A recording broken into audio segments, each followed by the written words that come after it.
ರಣ ಬಿಸಿಲಿಗೆ ಬೆಂದ ಕಾಳೂರಿನ ಜನರು ಹೈರಾಣಾಗಿ ಹೋಗಿದ್ದಾರೆ. ಸುಳೋ ಸುಳೋ ಬಿಸಿಲು, ಜನರು ಸುಸ್ತು. ಬಿಸಿಲ ಝಳಕ್ಕೆ ತತ್ತರಿಸ್ತಾ ಇದ್ದಾರೆ ಬೆಂಗಳೂರಿನ ಮಂದಿ. ರಣ ಬಿಸಿಲಿಗೆ ಬೆಂದ ಕಾಳೂರಿನ ಜನರು ಹೈರಾಣು.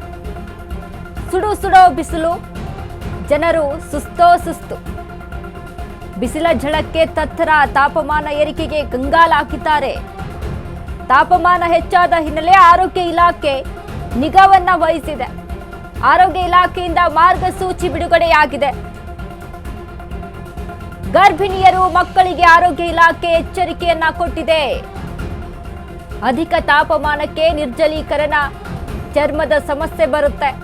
ಮಧ್ಯಾಹ್ನದ ಬಿಸಿಲಿಗೆ ಮೈ ಒಡ್ಡದಂತೆ ಸಲಹೆಯನ್ನ ಕೊಟ್ಟಿದ್ದಾರೆ. ದೇಹವನ್ನ ಹೈಡ್ರೇಟ್ ಆಗಿರುವಂತೆ ನೋಡಿಕೊಳ್ಳುವಂತೆ ಸಲಹೆಯನ್ನ ಕೊಟ್ಟಿದ್ದಾರೆ. ಹೈ ಬಿಪಿ, ಹೃದಯ ಸಂಬಂಧಿ ಕಾಯಿಲೆ, ಗರ್ಭಿಣಿಯರು,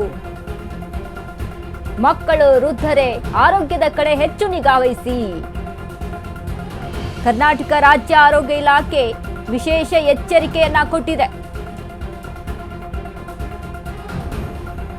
ರಣ ಬಿಸಿಲು ಎಲ್ಲಿ ನೋಡಿದ್ರು ಸಹಿತ, ಅದರಲ್ಲೂ ಬೆಂಗಳೂರಿನ ಜನ ಅಂತೂ ಹೈರಾಣಾಗಿ ಹೋಗಿದ್ದಾರೆ. ಒಂದಿಷ್ಟು ಹಳ್ಳಿ ಕಡೆ ನಾವು ಗಮನಿಸಬಹುದು, ಬಿಸಿಲಿದೆ, ಬಿಸಿಲಿದೆ ಅಂತ ಅಂದ್ರೆ ಯಾವ್ದಾದ್ರು ಮರದ ಕೆಳಗಡೆ ಹೋಗಿ ಒಂದು ಚೂರು ವಿಶ್ರಾಂತಿಯನ್ನ ಪಡೆದುಕೊಳ್ಬಹುದು. ಬಟ್ ಬೆಂಗಳೂರಲ್ಲಿ ಆ ಒಂದು ರೀತಿಯಾದಂಥ ಸಿಚುವೇಶನ್ ಇಲ್ವೇ ಇಲ್ಲ.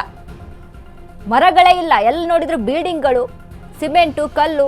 ಹೀಗಾಗಿ ಜನ ಕೆಲಸಕ್ಕೆ ಅಂತ ಓಡಾಟವನ್ನು ನಡೆಸಲೇಬೇಕು, ಅನಿವಾರ್ಯತೆ. ಬಿಸಿಲಿದೆ ಅಂತ ಕೆಲಸಕ್ಕೆ ಹೋಗದೆ ಮನೇಲಿ ಕೂತ್ಕೊಳ್ಳೋಕ್ಕೂ ಆಗಲ್ಲ. ಹೀಗಾಗಿ ಸ್ವಲ್ಪ ಮಟ್ಟಿಗೆ ಎಚ್ಚರಿಕೆಯನ್ನು ವಹಿಸಬೇಕಾಗುತ್ತೆ. ಅದರಲ್ಲೂ ಮಕ್ಕಳು, ಚಿಕ್ಕ ಮಕ್ಕಳಾಗಿರ್ಬೋದು, ವೃದ್ಧರಾಗಿರ್ಬೋದು, ಗರ್ಭಿಣಿಯರಾಗಿರ್ಬೋದು, ಅಂದರೆ ಹಲವಾರು ಕಾಯಿಲೆಗಳು ಬರುವಂಥ ಚಾನ್ಸಸ್ಗಳು ಹೆಚ್ಚು ಬೇಸಿಗೆಗೆ.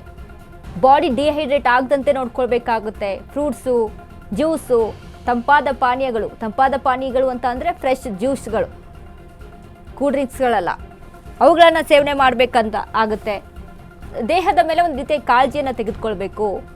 ಬಿಸಿಲಿಗೆ ಮೈ ಒಡ್ಕೊಂಡು ಹೋಗಬಾರ್ದು. ಛತ್ರಿಯ ಬಳಕೆ, ಸನ್ಗ್ಲಾಸಸ್ಸು, ಟೋಪಿ ಧರಿಸೋದಾಗಿರ್ಬೋದು, ಹೆಚ್ಚಾಗಿ ಬಿಸಿಲಿಗೆ ನಿಂತ್ಕೊಳ್ಳೋದು, ಈ ರೀತಿಯಾಗಿ ಮಾಡಬಾರ್ದು ಅಂತ ಆರೋಗ್ಯ ಇಲಾಖೆ ಸಲಹೆ ಕೊಟ್ಟಿದೆ.